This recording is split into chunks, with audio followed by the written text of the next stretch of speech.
영생 얻으려면 이 부분을 보도록 하겠습니다. 마태복음 19장 16절입니다. 영생 얻으려면 예수님 믿으세요. 이 말이 제일 쉽죠. 제일 쉽지만은 성경에는 영생 얻기 위해서 예수님 믿으세요, 이 말만 나와 있는 건 아니에요. 그 말이 맞긴 맞아요. 맞긴 맞지만은 그거 말고도 더 나와 있는 부분이 있는데, 마태복음 19장 16절입니다. 어떤 사람이 주께 와서 이르되 선생님이여 내가 무슨 선한 일을 하여야 영생을 얻으리까?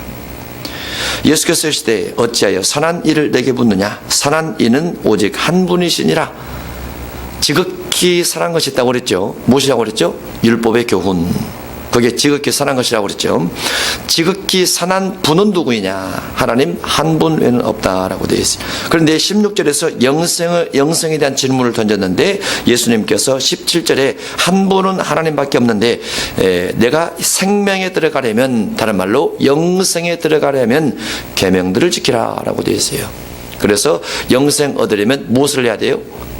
계명들을 지켜야 됩니다. 계명을 지켜야 영생을 얻는다라고 되어 있어요. 18절 이르되 어느 계명이니오니까? 예수께서 이르시되 살인하지 말라, 간음하지 말라, 도둑질하지 말라, 거짓 증언하지 말라, 내 부모를 공경하라, 내 이웃을 내 자신과 같이 사랑하라. 그리하면 뭘 얻는 거죠? 생명 곧 영생을 얻게 되리라 라고 되어 있는 거죠. 그래서 영생을 얻는 절대 비결 중에 하나가 계명 지키는 겁니다. 계명을 지켜야 영생을 얻는 거예요. 그 계명을 한마디로 하면 사랑입니다. 그런데 마태 19장 16절 이하에 있는 사랑은 하나님의 사랑 부분이 빠져 있어요.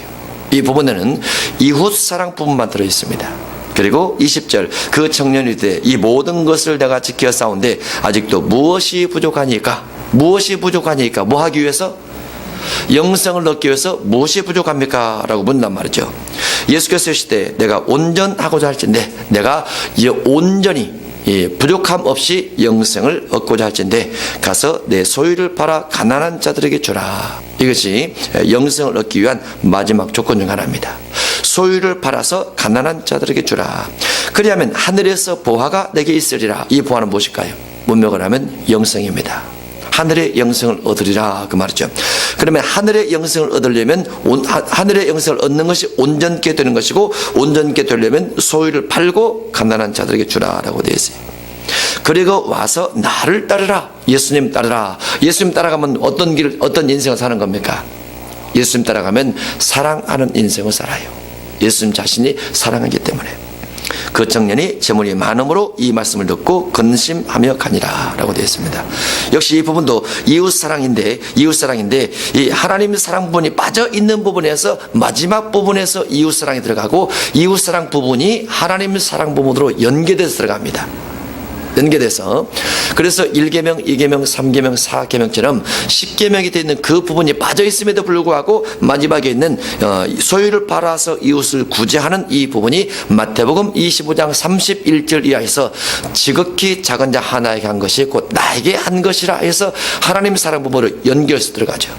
그래서 이 속에 하나님 사랑과 이웃 사랑이 다 들어있고, 그 하나님 사랑, 이웃 사랑 속에 다른 말로 영생이 들어있다라고 되어 있어요. 그리고 그 영생은 계명을 지키는 것과 같이 더불어 갑니다. 같이. 살인, 간음, 도둑질, 거짓 증거 이런 부분을 안 했을지라도 이웃을 사랑하지 않냐면 이웃사랑 안 한 것이다 라고 되는 것이고, 이것을 다 했을지라도 소유를 받아서 구제하지 않으면 하나님 사랑을 안 한 것이고 곧 이웃사랑 안 한 것이다 해서 영생에서 제외가 됩니다. 아마 예수님 믿음 먹고 맞습니다. 이 부분 중에서 가장 두려움을 많이 느끼는 부분이 일반적으로 마태복음 7장 21절 이하 부분하고 마태복음 19장 16절 이하 두 부분 때문에 그렇습니다. 그러나 전체 문맥으로 보든 부분 문맥으로 보든 이웃을 사랑해야, 또는 하나님을 사랑해야 영생을 얻는다는 그 부분에는 문맥상으로 딱 맞게 된 거죠. 구원은 사랑 실천을 통해서 주어진다라고 볼 수 있습니다. 영혼 구원이란 무엇인가? 영혼 구원, 베드로전서 1장 9절입니다. 믿음의 결국 곧 영혼의 구원을 받음이라. 믿음의 목적이 되어 있어요. 교회 생활하는 목적. 물론 지금 우리가 과정을 겪고 있죠. 목적이 있습니다. 목적은 무엇이냐면 영혼의 구원을 받음이라. 영혼 구원이 목적입니다. 과정은 잘 했는데 영혼 구원이 안 된다. 그러면 80년 동안 쌓았던 답이 수억 년 영혼의 세계에서 다 무너집니다. 믿음의 목적은 영혼권이에요. 그러면 영혼이란 무엇이냐라는 거죠. 영혼. 욥기 10장 보겠습니다. 욥기 10장 1절입니다. 물론 영혼이라는 단어 속에 여러 가지 의미가 많이 들어있어요. 어떻게 보면은 하나님께서 창세기 2장에서 아담을 만드시고 그의 생기를 불어넣었다라는 것은 숨을 불어넣었다. 그 숨이 기운을 불어넣었다 해서 생깁니다. 그리고 그 숨을 기운이라 말하면서 또는 다른 말로 영혼이라 이렇게 표현하기도 해요. 인격이라고 말하기도 하고. 영혼이 구원받는다. 욥기 10장 1절 시작. 내 영혼이 살기에 곤비하니 내 불평을 토로하고 내 마음이 괴로운 대로 말하리라. 영혼이 무슨 단어로 되냐면 마음이란 단어로 되어 있습니다. 문맥을 하면 베드로 전서 1장 22절입니다. 베전 1장 22절 시작. 너희가 진리를 순종함으로 너희 영혼을 깨끗하게 하여 거짓이 없이 형제를 사랑하게 이르렀으니 마음으로 뜨겁게 서로 사랑하라. 아멘. 진리를 순종함으로 영혼을 깨끗하게 합니다. 그러면 진리의 말씀을 눈으로 보고 마음으로 담아두죠. 눈으로 보고 귀로 듣고 마음에 쓰게 돼요. 눈으로 보고 귀로 듣고 기억 속에 담아둡니다. 그리고 담아둔 것을 가지고 거짓 없이 형제를 사랑해요. 왜냐하면 진리가 거짓을 싫어하기 때문에 진리대로 형제를 사랑합니다. 그리고 형제를 사랑하는데 결국은 무엇으로 사랑하느냐? 진리를 영혼에 담아두었는데 진리를 영혼에 순종시켰는데 무엇으로 사랑하느냐? 마음으로 사랑해요. 영혼이라 다른 말로 마음입니다. 쉽지요? 영혼 구원이라는 것은 마음이 구원받는 거예요. 그러면 육체가 흙으로 돌아가서 내 영이 주 앞에 설 때 무엇이 서게 되느냐? 내 마음이 서는 거죠. 그것이 영혼이기 때문에 마음이나 생각이나 정신 이것이 주 앞에 서게 되는 겁니다. 그래서 악한 마음 먹는다. 주 앞에 설 수 없어요. 거짓말하는 입술, 거짓말하는 생각에서 납니다. 그래서 거짓말하는 생각은 주 앞에 설 수 없습니다. 더러운 생각, 더러운 삶을 살지요. 더러운 생각도 하나님 앞에 설 수가 없습니다. 거룩한 생각, 진리 생각, 깨끗한 것, 이런 것들만 주 앞에 서게 되는데 예수님 피를 믿고 예수님 피를 끌어다가 내 영혼 속에, 내 마음 속에, 내 생각 속에 발라서 깨끗하게 만든 그와 같은 것들, 그와 같은 마음들이 주 앞에 세움받게 되죠. 그래서 영혼 구원이란 다른 말로 마음 구원이고 마음 구원이 인격 구원이라 볼 수 있어요. 그래서 영혼 구원이란 인격 구원입니다. 인격 구원. 얼마나 쉽습니까? 쉽죠. 영혼 구원한다. 생각으로 지은 죄를 주의 피를 갖다가 씻는다고 말이죠. 깨끗하게. 자, 구체했으면 깨끗해져요. 마음이 정결하게 됩니다. 단어로 보면 영혼이 얼마나 쉬워. 2분법, 3분법. 영이냐, 혼이냐, 생각이냐, 정신이냐. 영어로 다 틀리죠. 정신, 마음, 생각 다 틀려요. 영어로, 단어로. 그런데 문맥을 하면 똑같다고 말이죠. 똑같아요. 영혼 구원받아야 되죠. 예, 우리의 생각을 잘 간직해야 됩니다. 요한일서 1장 2절에 있는 영혼이 잘됨같이 범사가 잘되고 강건하게 강구하노라. 그분이 문맥으로 이어져서 뭐라고 그랬죠? 요한 3서 2절, 3절, 4절, 5절. 진리 안에 있다는 것, 주 안에 있다는 것, 다른 말로 나그네를 대접하는 것, 그걸 말하면 사랑이라 그렇게 되어 있죠. 이웃사랑. 영혼이 잘됨같이, 그 말은 나그네를 대접하는 마음, 그 말입니다. 나그네를 대접하는 마음, 그게 영혼구원이죠. 그러니까 우리가 교회를 하면서 신앙생활 하면서 노숙자 선교, 노숙자같이 정확한 나그네가 어디가 있어요?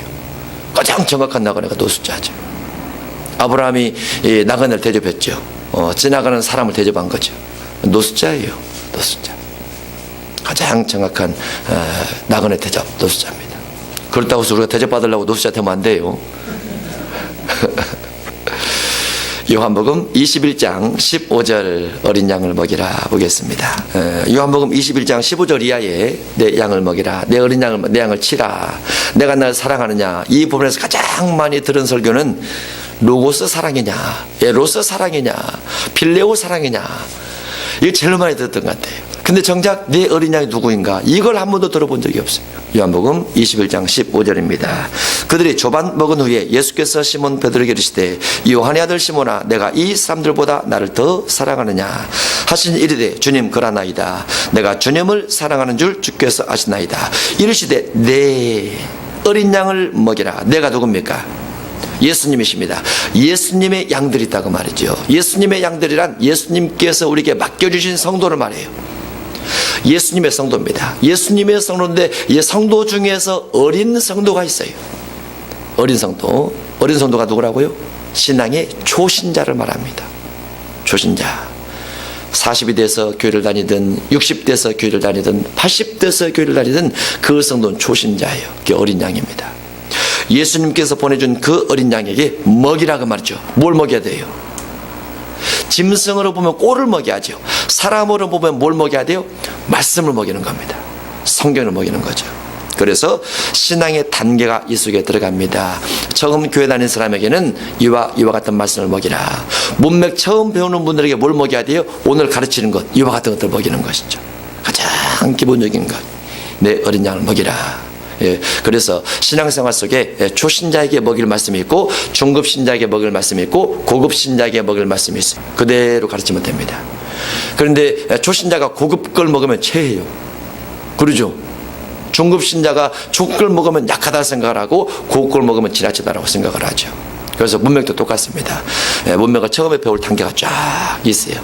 단어에 대한 뜻을 쭉 배웁니다. 그 다음에 구절에 대한 뜻을 다 배웁니다. 그 다음에 한 장, 한 권에 대한 걸 배우고 거기에 따라서 관주를 쭉 배웁니다. 관주. 그리고 관주에 따라서 쭉 배우면서 나중에 따로 주제에 따라 또 배웁니다. 주제별로 쭉. 그 다음에 비유로 배우고. 그리고 나서 본문에 대해서 강해를 쭉 배워가죠. 그러면 본문 강해가 빨리 진도가 넘어갈 수 있어요. 그렇지 않고 중간에 이와 같은 기초적인 걸 하지 않고 나중에 성경 강의를 하게 되면 질문이 굉장히 많아요. 그런데 기초를 싹 하고 나서 성경 강의를 하면 질문이 없어요. 다 넘어왔기 때문에. 자, 어디 관지로 보냐면 히브리서 5장을 보겠습니다. 내 어린 양을 먹이라. 기초 신앙이 있다. 장성한 신앙이 있다. 히브리서 5장입니다. 12절.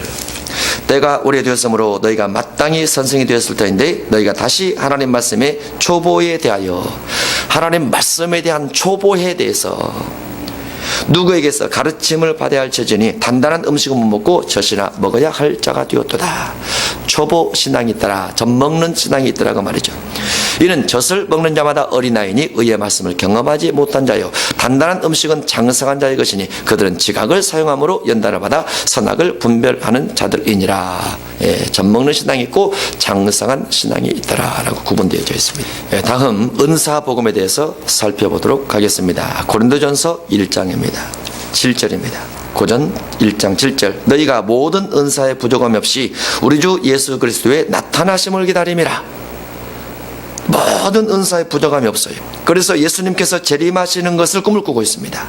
대단하죠. 그런데 은사에 부족함이 없음에도 불구하고 은사에 따른 문제를 굉장히 많이 안고 있는 교회가 고린도 교회예요. 그래서 은사는 그 자체는 성령께서 주신 것이지만 반드시 분별이 필요하고 사용함에 있어서 덕을 목적으로 해야 됩니다. 성령께서 주신 것을 내가 절제할 수 있다라고 되어 있어요.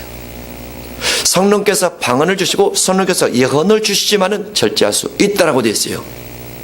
성령께서 시키시고 성령께서 지시하시지만은 절제하지 않고 사용하게 되면 덕이 되지 않아서 많은 사람에게 피해를 줄 수 있다. 신앙적 좌절감을 줄 수 있다. 덕성을 주지 못해서 많은 사람의 신앙에서 멀어지게 만들어갈 수도 있다. 특히 은사가 풍성함에도 불구하고 마태 7장 21절의 사람은 천국조차 못 갈 수도 있다라고 되어 있어요. 그래서 은사에 대한 교육이 반드시 필요합니다. 반드시 필요해요. 그 부분을 겪지 않고 은사만 하게 되면 성령께서 이렇게 말씀하셨는데요 하고 남발하고 다니다가 귀신 들리는 사람도 굉장히 많아요. 그런 사람들도 성령은 어지러움의 하나님이 아니십니다. 질서의 하나님이시죠. 반드시. 그래서 성령 은사에 대해서 머릿속에 여러 가지 받을지라도 머릿속에 받는 것이 100%는 아니라는 거. 은사에 대해서 머릿속에 받는 것이 성령이 준 것인지 귀신이 준 것인지 내가 떠올라서 생각난 것인지 어떻게 분별하자고 말했죠. 분별을 못해요. 자기 속에 있는 것은 자기만 합니다. 그러나 외부에 덕이 되지 않을 경우는 하나님이 주신 것이 아닐 수도 있다는 거. 그걸 분별할 수가 없어요. 그래서 아까 히브리서 5장 12절부터 14절까지 보면은 마지막 단계 무엇이냐면 선과 악이 무엇인지 분별하는 단계가 장성한 자의 신앙이다 라고 되어 있어요. 그 선과 악이 무엇인지 분별하는 기준은 성경밖에 없습니다. 개인은 70억 사람의 생각이 다 틀려요. 은사 받은 사람의 생각이 다 틀립니다. 개인은. 그러나 성경은 하나로 되어 있죠. 모든 은사는 덕을 목적하라 라고 되어 있어요. 그래서 덕을 중심해서 분별을 해야 되는데, 그래서 은사에 대한 교육이 다 필요하게 되죠. 그 은사복음이 있습니다. 사도행전 19장 보겠습니다. 1절입니다. 아볼로가 고린도에 있을 때에 바울이 이지방으로 다녀 에베소에 와서 어떤 제자들을 만나리되 너희가 믿을 때에 성령을 받았느냐? 이르되 아니라 우리는 성령의 계심도 듣지 못하였노라. 바울이 이르되 그러면 너희가 무슨 세례를 받았느냐? 대답하되 요한의 세례니라.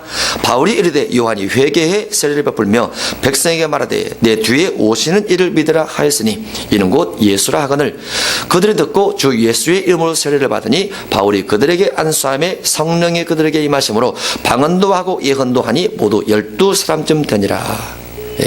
에베소 교회에 아볼로 목회자가 고린도에 갔어요. 바울이 그 교회를 방문했습니다. 그리고 했던 대화와 기도와 이와 같은 것들이 성령 임재 외에는 없어요. 이것은 은사 복음입니다. 여기에 산상수 말씀을 가르쳤다든가 이런 부분이 없다는 거, 그저 성령 받게끔 그 일만 했다는 거, 이것을 은사 복음이라 그럽니다. 어떤 사람들은 신유의 능력 가지고 질병을 치료합니다. 다른 복음이 들어가지 않았어요. 질병만 고쳐요.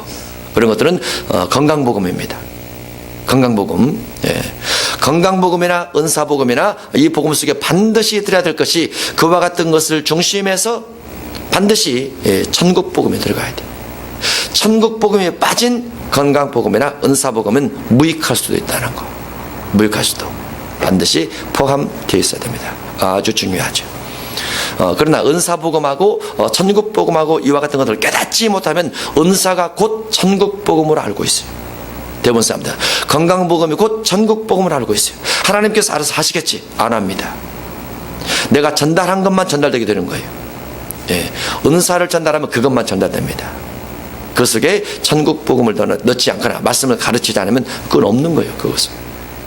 그래서 목적을 반드시 천국복음을 목적하되 천국복음을 전하기 위해서 도구로 건강복음도 전하고 은사복음도 전하고 그런다라는 마음을 담아줘야 되죠. 마가복음 4장 11절 믿는 사람과 믿지 않는 사람, 잘 믿는 사람과 잘못 믿는 사람 무엇인가 되어 있습니다. 마가복음 4장 11절 이르시되 하나님 나라의 비밀을 너에게는 주었으나 외인에게는 모든 것을 비유로 안 하니. 외인이란 누구인가? 외인은 누굴까요? 모든 것을 비유로 보는 사람은 외인입니다. 성경 전체를 비유로 보는 사람은 외인이에요. 신천지가 그렇게 봐요. 모든 것을 외인으로 봅니다. 비유로 봅니다.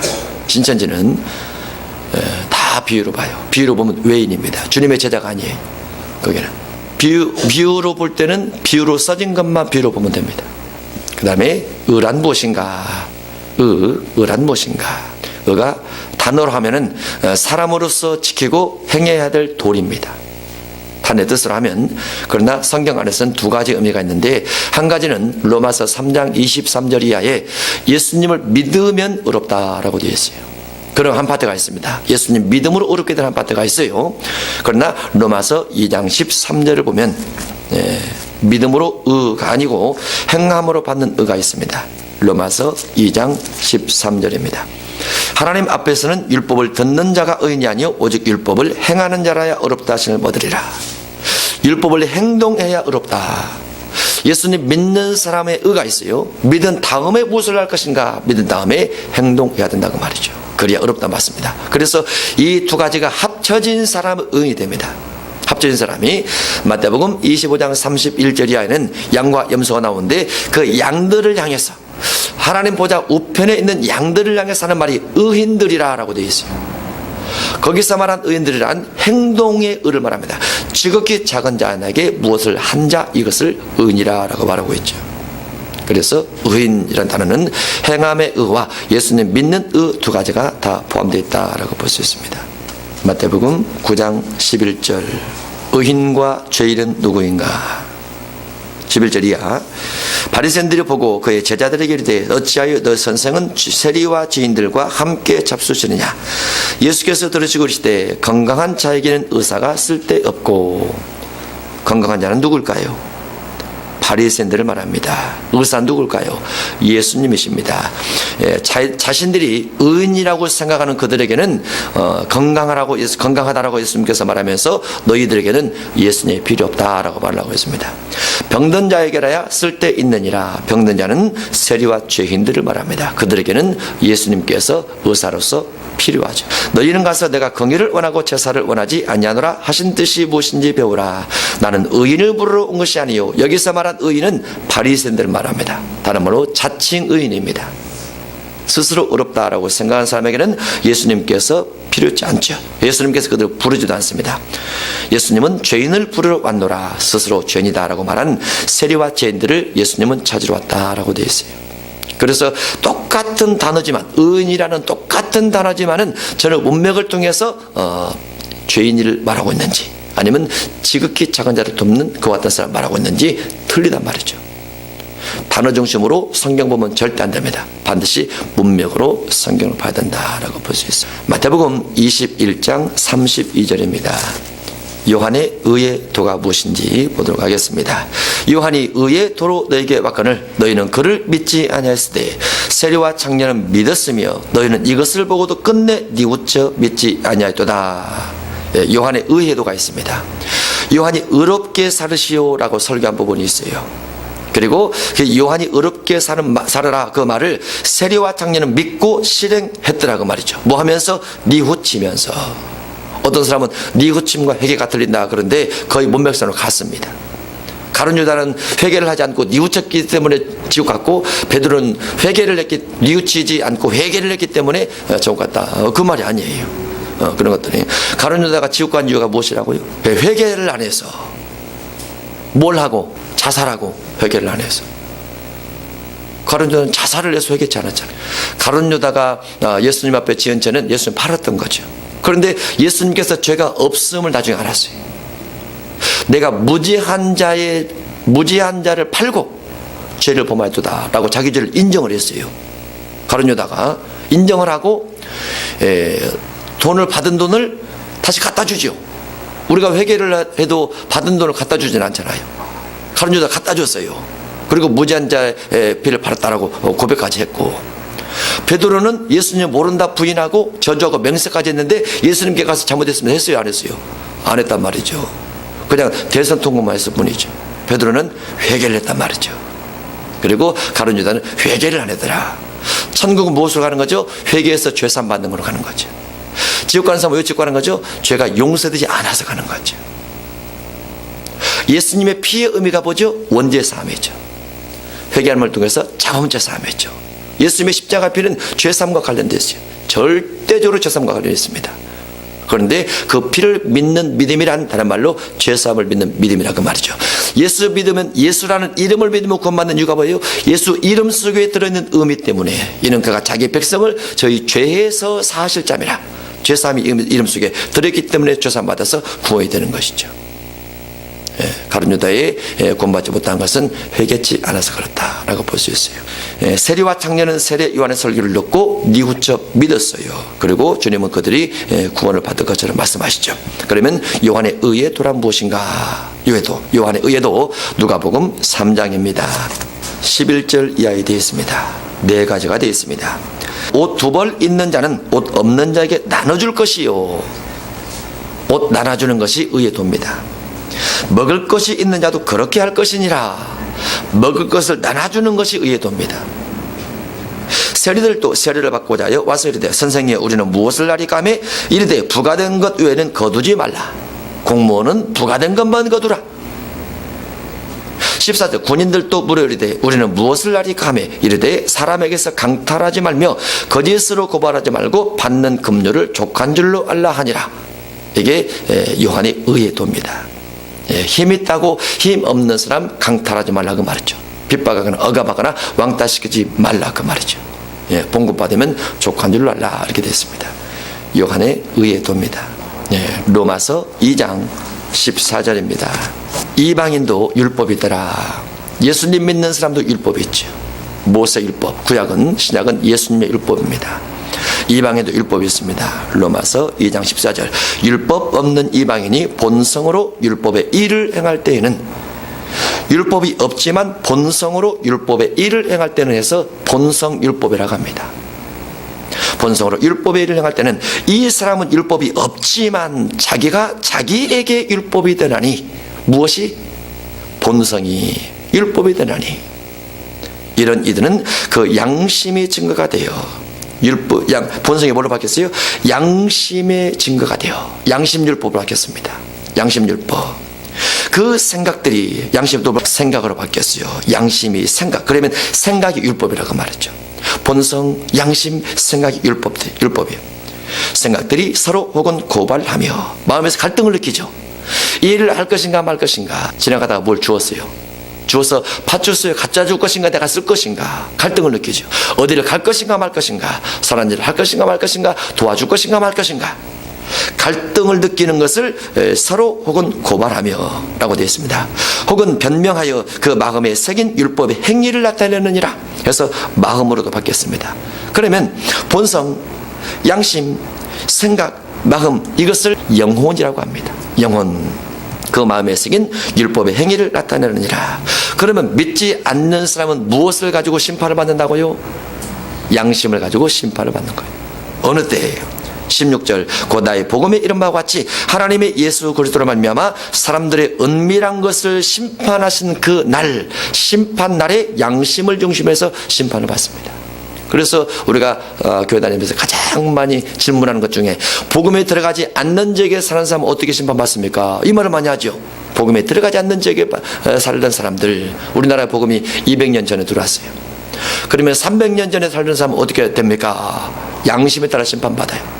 그들이 다시 살아나서 삶의 기회를 다시 얻는 것이 아니고, 그렇게 설명한 사람도 있어요. 얻으면 큰일 납니다. 얻으면 큰일 나요. 그러면 복음이 들어오기를 거부하는 게 낫죠.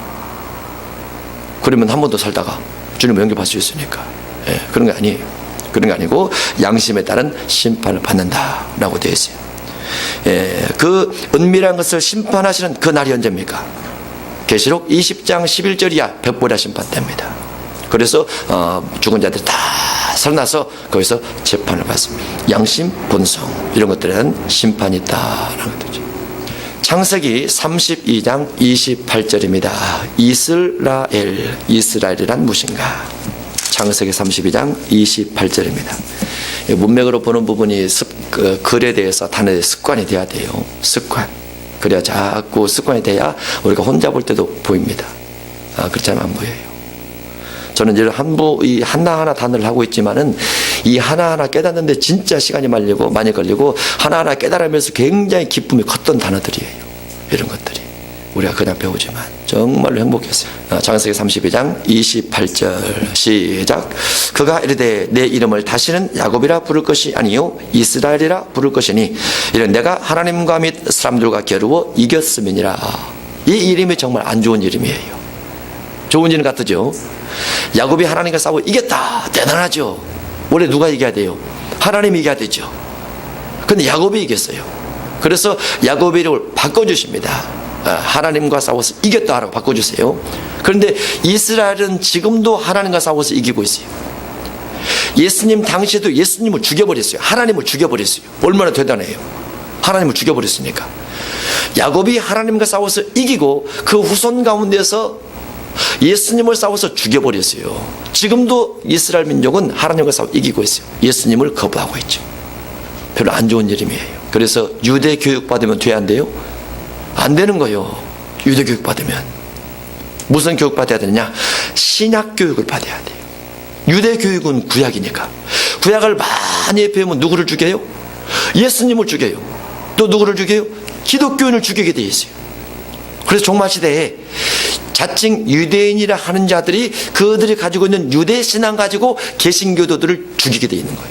계시록 11장, 12장, 13장에서. 근데 유대인들이 노벨상 타고 유대인들이 머리가 뛰어나고 금융가를 지배를 하니까 기독교인들도 유대 교육 받아야 된다고 막 그렇게 하죠. 잘 배워서 누구 죽인다고요? 기독교인 죽이게 돼 있다는 거. 왜냐하면 그들은 여호와 사상이란 말이죠. 여호와로 구원받는다고 생각한단 말이죠. 유일신 여호와 한 분만 섬겨야 된다고 생각한단 말이죠. 다른 종교는 죽여도 된다라고 생각을 하고 있는 것이 있단 말이죠. 그게 구약이기 때문에 이슬람처럼 큰일 나죠. 산상수훈 중심에서 배워야 돼요. 신약 중심에서 사랑 중심에서 배워야 돼요. 구약이 아니고. 신약 성도는 여호와로 구원받는 것이 아니고 예수님의 이름으로 구원받는다는 거. 비록 두뇌가 좀 떨어질지라도, 금융계를 지배하지 못할지라도 영혼구원은 예수님의 이름을 통해서 확실하게 주어지게 되죠. 예, 구약 따라가면 안 돼요. 큰일 납니다. 이스라엘 별로 좋은 이름이 아니에요. 예, 제가 어제 성경에 있다가 발견한 구절 하나 볼까요? 계시록 3장 아주 신기한 말씀 하나 있어요. 이런 부분 때문에 그럴 거예요. 여호와 중심한 신앙을 갖지 말라. 구약 중심한 신앙을 갖지 말라. 그것은 망하는 종교일 수 있다. 그래서 문맥으로 봐야 된다. 신약을 중심에서 봐야 된다. 계시록 3장 7절이 합니다. 성경은 정말 신기하죠. 너무너무 신기해 볼 때마다. 다윗의 열쇠를 가리시니 곧 열면 닫을 사람이 없고 닫으면 열 사람이 없는 그이가 가렸을 때. 이게 이제 성경이 열린 자입니다. 저는 성경이 열린 자를, 문맥으로 열린 자를 성경이 열린 자라고 봐요. 워낙 뜻이 정확하니까. 뜻이 정확하고 비유라든가 영적으로 원문 안 봐도 돼요. 거의 문맥으로 다 나오기 때문에. 볼지어다 내가 내 앞에 열린 문을 두었을 때 너희 닫을 사람이 없으리라. 한 번 열리면 계속 열린다는 거죠. 내가 내 행위를 아노니 작은 능력 가지고서 내 말을 지키며 내 이름을 배반하지 아니하도다. 보라, 사탄의 회당 곧 자칭 유대인이라 하나 그렇지 아니하고 거짓말하는 자를 중에서 며칠 내게 주어. 누구에게 주어? 열린 문 있는 자에게 주어. 그들로 와서 내 발 앞에 절하게 하고 내가 너를 사랑하는 줄 알게 하리라. 그러면 자칭 유대인들이 열린 문 가진 자에게 와서 무릎 꿇는다고 말했죠. 그렇게 되어 있죠. 자칭 유대인들이 누굽니까? 지금 브리메이슨이거든요.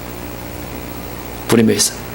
자칭 유대인들이 자기들의 신앙관으로 가면 다윗의 혈통을 이어서 현재 예루살렘에 있는 감남산에 있는 예루살렘 성전 세우는 작업을 하려고 하죠. 그리고 그곳에 메시아가 들어간다 이렇게 해서 이제 마지막 시대에 이스라엘 영광을 본다 그런 뜻을 가지고 있는데, 그들이 와서 구약을 중심한 신앙이 아닙니다. 여호와 중심한 신앙 끝났습니다. 문맥을 보세요. 죄사함은 짐승이 피를 통한 시대는 끝났고 예수님 피를 통해서만 주어집니다. 그리고 예수 이름을 통해서 구원받습니다. 이런 말을 가르치면서 구약에 대한 무익함, 구약 모세 율법, 모세의 어떤 규본 이런 것에 대한 무익함을 자꾸 설명하게 되면 거기에 와서 절하게 된다 그 말이죠. 맞다 그 말이죠. 맞다.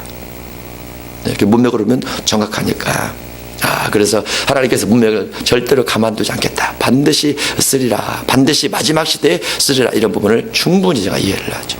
사람이 많고 적음도 앞으로 많아지겠죠. 좀 이제 앞으로 사람이 많아지리라 믿음이 있어요. 문맥이 워낙 정확하기 때문에 세계에서 대단한 사람이 틀림없이 볼 것이다. 이건 유튜브에 뜨는 것도 영어 자막으로 싹 바꿔서 쓸 계획도 있어요. 특히 이런 문맥 현재 하고 있는 이런 것은 그렇게 싹 바꿔서 하려고 그래요.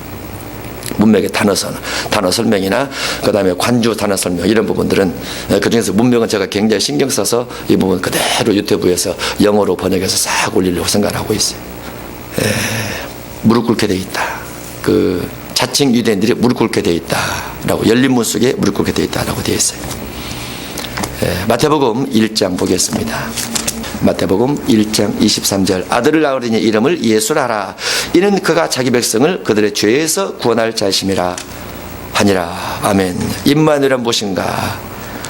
예수님이라는 이름의 뜻은 무엇인가? 하나님이 우리와 함께 계시다. 또는 예수님이라는 뜻은 그가 자기 백성을 그들의 죄에서 사하는 자이시다.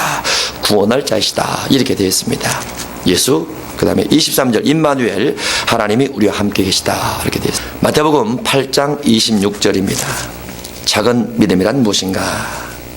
예수께서 이르시되 어찌하여 무서워하느냐? 믿음이 작은 자들아.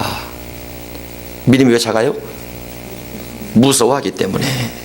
무서워하면 믿음이 작습니다. 큰 믿음은 그렇지, 안 무서워하는 거. 반대로 하면 안 무서워하는 거죠. 담대한 거, 큰 믿음입니다. 큰 믿음을 가지시기 바랍니다. 마태복음 15장 5절입니다. 15장 5절 장로들의 전통에 대해서 보도록 하겠습니다. 당신의 제자들이 어찌 장로들의 전통을 범하나이까? 떡 먹을 때에 손을 씻지 아니하나이다. 대답하여 이르시되 너희는 어찌하여 너희의 전통으로 하나님의 계명을 범하느냐? 하나님이 이르셨으되 내 부모를 공경하라 하시고 또 아버지나 어머니를 비방하는 자는 반드시 죽임을 당하리라 하셨거늘 너희는 이르되 누구든지 아버지에게나 어머니에게 말하기를 내가 드려 유익하게 할 것이 하나님께 드림이 되었다고 하기만 하면 여기까지가 장로들의 전통입니다. 5절에 있는 하면 그 부모를 공경할 것이 없다 하여 너희의 전통으로 하나님의 말씀을 폐하는도다. 너희 전통, 장로 계명, 장로 전통 이 부분이 하나님의 말씀을 폐하다라고 되어 있어요. 하나님께 드릴 것을 부모님께 드릴 것을 하나님께 드렸다라고 하면 전통이 됩니다. 그리고 하나님 말씀이 사라지게 되는 것이죠. 그렇게 하지 말라라고 주께서 말씀하고 계십니다.